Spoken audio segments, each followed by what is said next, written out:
ஓபிஎஸ்ற்கு ஆதரவு தரும் பிரபல காமெடி நடிகர் அதிர்ச்சியில் அதிமுக. நண்பர்கள், நம்ம போடக்கூடிய வீடியோக்கள் உங்களுக்கு பிடிச்சிருக்கு அப்படின்னா ஒரு லைக் பண்றதுக்கு மட்டும் மறந்துடாதீங்க.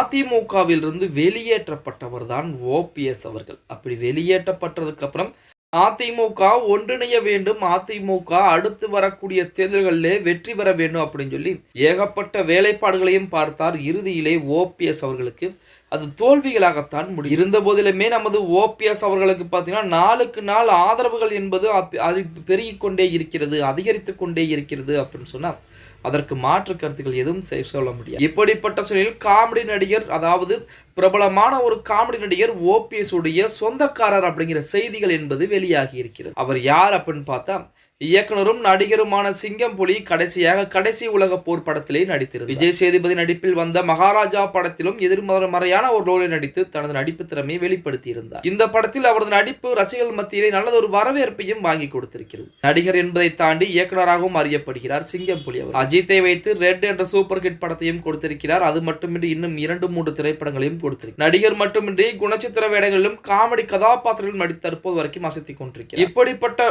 நமது சிங்கம்புலி தான் ஓபிஎஸ் உடைய நெருங்கிய சொந்தக்காரர் அப்படிங்கிற தகவல் என்பது வெளியாகி, அதாவது பன்முக கலைஞராக விளங்கக்கூடிய சிங்கம்புலி தமிழகத்தின் முன்னாள் முதல்வரான ஓ பன்னீர்செல்வத்தின் நெருங்கிய உறவினர் என தெரிய வந்திருக்கிறது. சிங்கம்புலிக்கு ஓபிஎஸ் மாமா முறையாகும். சிங்கம்புலி தேனி மாவட்டம் பெரியகுளத்தை சேர்ந்தவர், ஓபிஎஸும் அதே ஊரை சேர்ந்தவர் என்பது குறிப்பிடத்தக்கது. அது மட்டுமல்லாமல் நெருங்கிய சொந்தக்காரராக இருக்கிறாராம் சிங்கம்புலி அவர். இவ்வளவு நாட்கள் இது தெரியாமல் போய்விட்டதே அப்படின்னு சொல்லித்தான் தற்போது வரைக்கும் தகவல் ஓபிஎஸ் தரப்பினர் சொல்லிக்கிட்டு வர்றாங்க. அது மட்டுமில்லாமல் 2026 சட்டமன்ற தேர்தலில் சிங்கம்புலியும் ஓபிஎஸ் உடன் இணைந்து அவருக்காக பிரச்சாரம் செய்யக்கூடிய வேளையில் இறங்குவார் அப்படிங்கிற செய்திகள் கூட ஒரு புறத்திலே வெளியாகி கொண்டிருக்கிறது. எது எப்படி இருந்தாலும் நேற்றைய தினம் நமது எம்ஜிஆர் உடைய 108வது பிறந்தநாள் விழா அனைத்து அதிமுக சார்பாக கோலாகலமாக கொண்டாடப்பட்டது. அந்த நேரத்திலே ஓபிஎஸ் அனைவரும் ஒன்றிணைய வேண்டும் அப்படின்னு சொல்லி மறுமுறையும் பார்த்தீங்கன்னா இறுதியாக இறங்கி வந்து ஒரு வார்த்தையை பயன்படுத்தினார். அதாவது அனைவரும் ஒன்றிணைய வேண்டும், ஒன்றிணைந்தால் மட்டும்தான் அதிமுக அடுத்த கட்டத்தை நோக்கி செல்லும், வெற்றியை பதிவு செய்யும் அப்படிங்கிற மாதிரிலாம் சொல்லி பார்த்திருக்கிறார்.